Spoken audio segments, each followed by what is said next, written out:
এই পৃথিবীতে সব স্বপ্ন একরকম না। কেউ স্বপ্ন দেখে বড় বাড়ির, কেউ স্বপ্ন দেখে দামি গাড়ির, আর কেউ স্বপ্ন দেখে দেশের জন্য নিজের জীবন উৎসর্গ করব।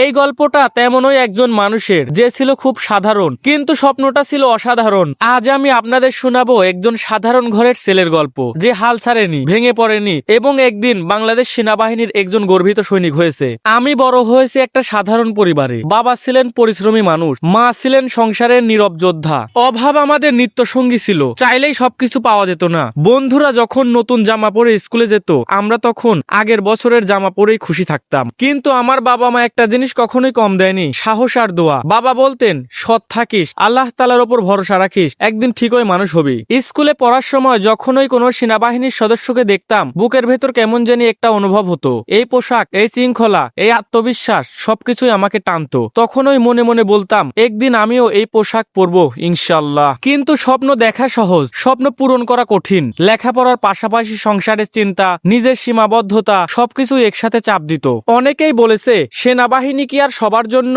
তোমার দ্বারা হবে নাকি? এই কথাগুলো মুখে না লাগলেও মনে গেঁথে যেত। কিছু রাতে নিজের সাথে নিজের যুদ্ধ হয়েছে। মনে হতো, আমি কি আসলেই পারবো? কিন্তু প্রতিবার নিজেকে একটা কথাই বলেছি, হার মানা আমার অপশন না। সেনাবাহিনীর প্রস্তুতি শুধু বইয়ের না, এটা শরীর, মন আর ধৈর্যের পরীক্ষা। ভোরে ঘুম থেকে ওঠা, দৌড়ানো, পুশ আপ, ফিটনেস সবকিছুই করেছি। অনেক দিন শরীর আর চলতেই চাইতো না, পা ব্যথা করতো, শ্বাস আটকে আসতো। কিন্তু তখনই মনে পড়তো পরিবারের মুখ, নিজের স্বপ্ন আর আল্লাহ তাআলার উপর ভরসা। আর আমি আবার দৌড়াতাম। এই যাত্রায় আমার সবচেয়ে বড় শক্তি ছিল নামাজ আর দোয়া। অনেক রাত সেরজায় পড়ে চুপচাপ কেঁদেছি, বলেছি, হে আল্লাহ, আমি চেষ্টা করেছি, তুমি আমাকে খালি হাতে ফিরিও না। এই কান্নায় আমাকে আবার দাঁড় করিয়েছে। লিখিত পরীক্ষা দিলাম, ফিজিক্যাল দিলাম, মেডিকেল দিলাম। প্রতিটা ধাপে ভয় আর আশা একসাথে ছিল। পরীক্ষার পর অপেক্ষার দিনগুলো ছিল সবচেয়ে কষ্টের। প্রতিদিন ফোন চেক করা, প্রতিদিন দোয়া করা। এক একটা দিন ছিল যা এক একটা বছরের মতো লাগতো।